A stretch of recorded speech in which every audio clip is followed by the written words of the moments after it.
This is a story about remote ignition starting and door locks. Well, we drove up from South Florida to Tunica, Mississippi. It's a 3-day drive, and we were pulled up to the entrance of the Hollywood Casino in Tunica, and I popped the trunk, and there was no one there to help with luggage, so I took the luggage out and I rolled it in to the check-in counter in the Hollywood Hotel. So then I ran back out. I was going to move my car down into the parking lot so someone else could pull up and take their luggage out. I got in the car. I had my remote with me. The car wouldn't start, and it just kept flashing on the dash.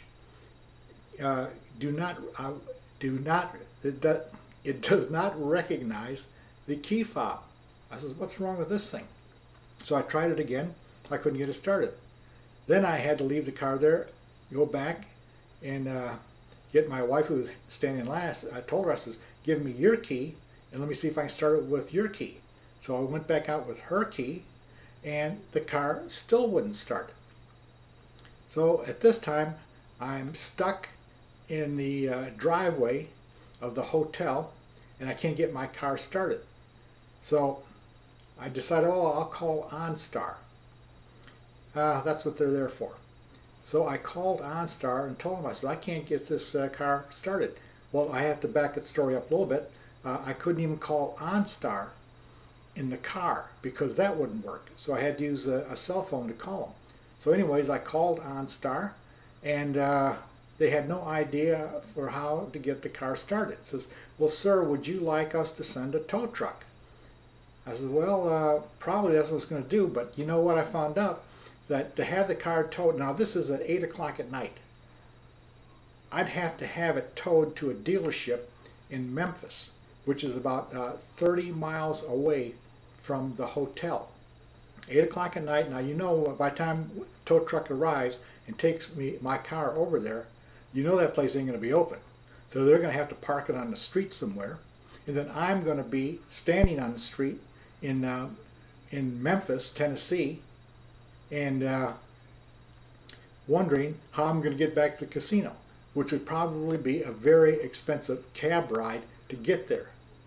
So I'm sitting in the car, I don't know what to do, and the person on the phone with OnStar says, well, you can't, have you tried it again? I said, okay, I'll try it one more time.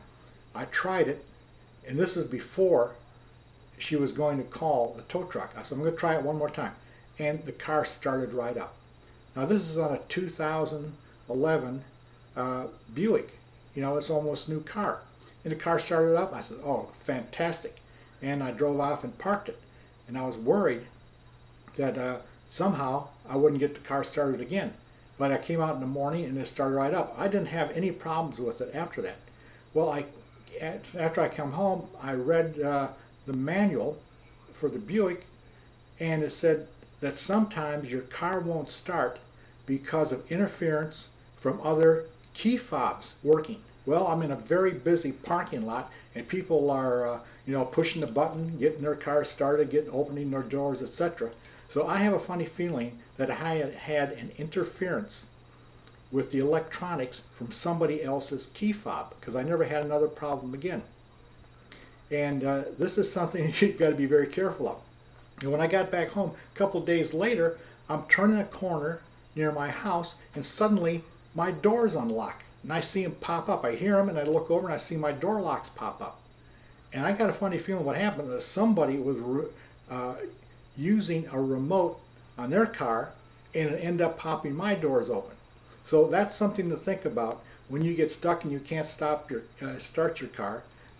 Maybe give it a little time, and it will start as soon as someone else gets out of the way with their car. So that's my story on the problems with remote start key fobs.